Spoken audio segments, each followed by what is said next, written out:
All right, so real pitching tip number one is know the batting order. Okay, so why is that important? Know who's in the lineup, know what hand's in the lineup, and when I say hands, I'm talking about left-handed or right-handed hitters, where they're at in the order, knowing that your first guy up is probably going to be a faster guy, your second guy's up probably a contact guy, your third guy's up probably the best hitter, fourth guy's probably a power hitter guy.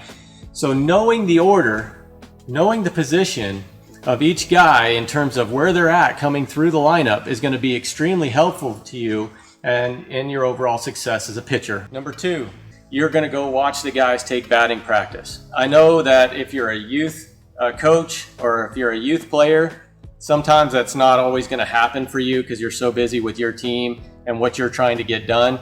If you can watch the other team and watch the batting order take batting practice, you can get a semblance of their swing. You can get a semblance of how they're doing for that day, how they're making contact with their pitches. You can get a whole slew of information about the hitters coming up that are going to be facing you. All right, number three, we've done a little bit of scouting here now. Now we're going to develop a plan. We're going to develop a strategy on how we're going to attack the hitters. If you can come in more prepared to the game, you can come in a little more comfortable, a little more confident into your position as a pitcher. That is a win for you guys already heading into your preparation to take the mound.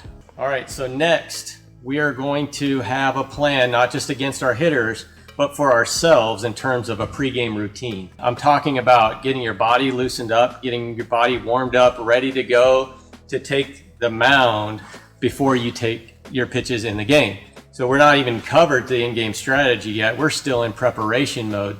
So the more prepared you can go in to handle the heat of battle, the more prepared that you are against your hitters, the more success you're going to see on the mound. All right, so you've gotten loosened up, you've done your long toss, you've gotten your catcher, you've played catch, you're ready to go. Now it's time to focus in your bullpen, okay? So the one main thing I want to take away from this, and when you go into your pregame bullpen, is to absolutely know what's working for you. And what I'm talking about is what pitches specifically are working that day, because I've had days on the mound, the guys I've coached had days on the mound where their curveball's not working, but their changeup looks great. Their two seams doesn't have any action on it, but their four seams really working. So when you go into your preparation on the mound before the game happens, you need to know what pitches are working, and you need to relay that in communication with your catcher and your pitching coach. All right, next, we've come off, we've communicated with the catcher, we know what pitches are working, we've got our pitch counts, we've got our signs, we know what's going to happen when we enter the game. You're entering the game, you hit the mound. The next thing that nobody talks about out there is get comfortable with your mound quickly, okay? And as a pitcher, you never know what you're going to run into, especially in lower leagues. Get to the mound, take a look, assess what you're going to be up against, make mental adjustments right away, then make physical adjustments to be successful. It might not always be comfortable, but if you go into it a little more mentally prepared to handle the situation, you're probably going to come out ahead of the game and on top. Once you're comfortable with your mound, you've gotten your 8 pitches, you're ready, you're warmed up, comfortable with your situation, I'd like you to take a look and just see how the hitter sets up in the box. Hopefully my catcher has picked up on a little bit of that. You know, another thing to look at, are they up in the box or back in the box? Normally you'll see hitters hug the back of the line and they'll try to push up on the plate as much as possible. To me, what that says is that they're trying to take away or protect the outside corner and they're not strong hitters on the inside corner. It's not always true, and that's where it comes in to a matter of importance on your pregame routine, where you're kind of studying the hitters and seeing what they're doing with balls and how they're handling their pregame batting practice. But if you go into it and, you know, from what I see is the guys hugging the plate a lot, I'm going to attack with fastballs inside to establish early, try to push them off the plate, and then try to open up the outside corner of the zone just a little bit more for maybe my off speed or whatever to have a little more bite or success living on that. Another tip you can look at is where's the hitter's hands at. So if they have a high hand set, maybe I can beat them at the lower end of the zone, or can they get to the top end of the zone very easy or very quickly? I'm not sure. So kind of see how they set up, what their stance looks like, measure that a little bit, know where they're at in the box, and then try to work that to your advantage. Okay, so on this one, it's extremely important as a pitcher. You have to throw strikes.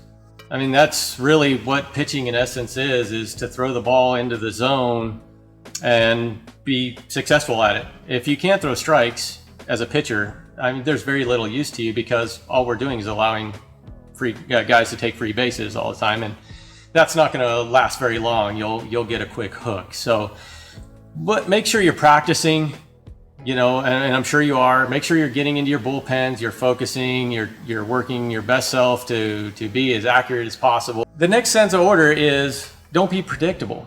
And what do I mean by don't be predictable is that if you're in a game and you're throwing strikes and it's fastball, curveball, don't do that over and over again, okay? Because the hitter is going to predict what's coming up if you're ahead in the counts. Don't be predictable also with the way you're conducting yourself in the game in terms of your mound presence, okay? Mix up your slide step, mix up your times to home, mix up your looks to home if you have runners on base, which is another topic, and we'll cover that later. But don't be predictable, especially with your pitches and your pitch counts.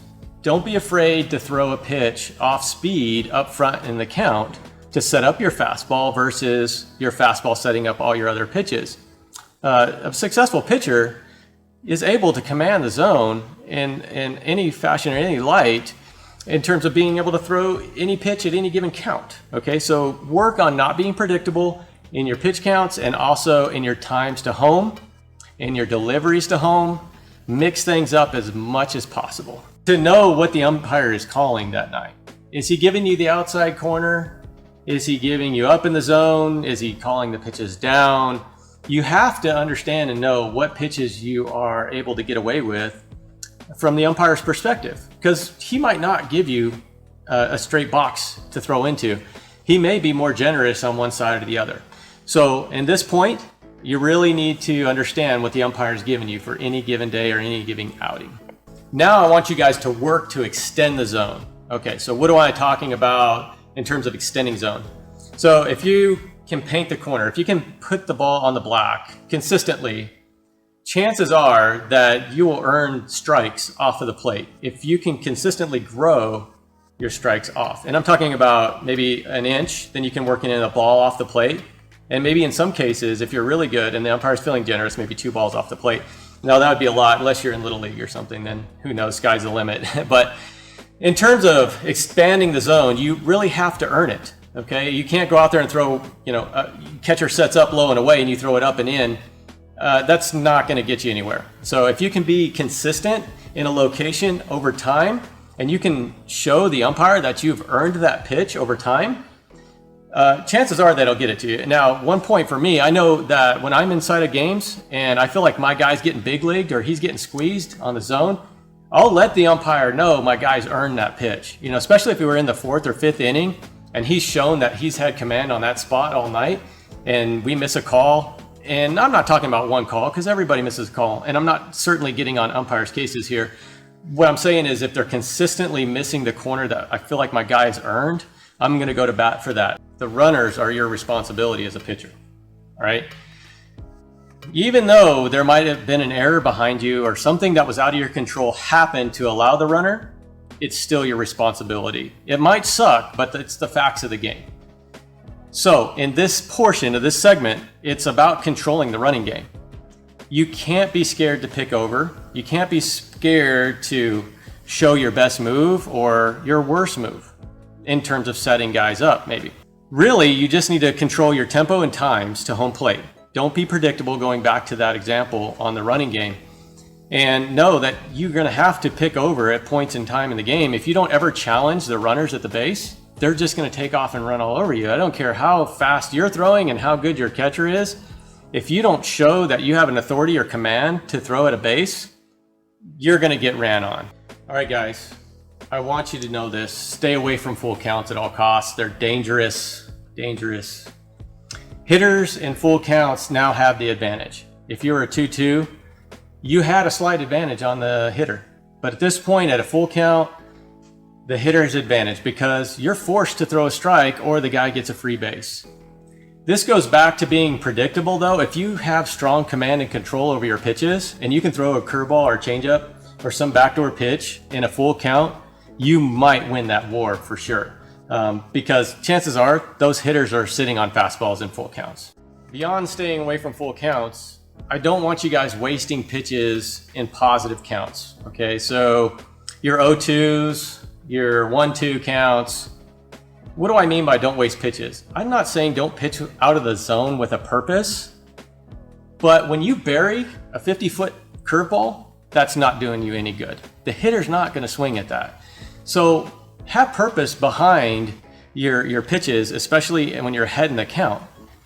When you're trying to throw a curveball off the plate, do it with 1 or 2 balls off the plate. Make it have the presentation of a hittable pitch. The hitter's probably going to recognize that pitch is 5 feet off the plate and in the other batter's box and not swing at it. There are cases where guys are going to swing at bad pitches. That's going to happen, especially if you're a dirty pitcher or a filthy pitcher and you have awesome stuff. You'll get guys to swing at bad pitches like that.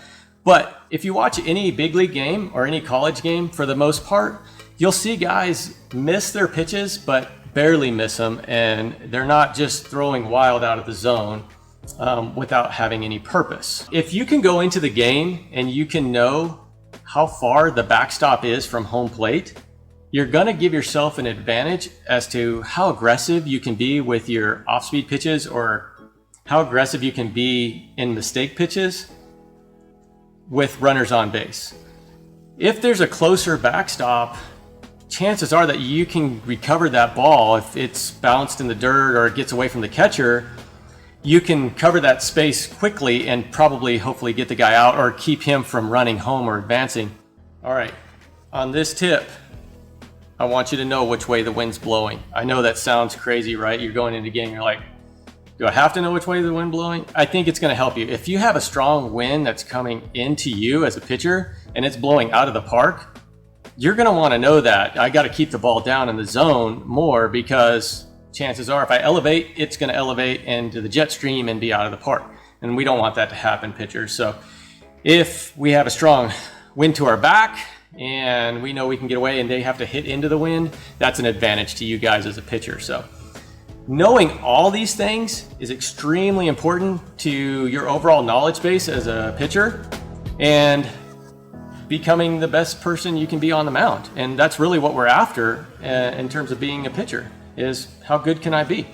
So anyways, I hope these tips have opened your eyes a little bit and given you a little more thought as to what goes behind a game or behind the scenes a little bit.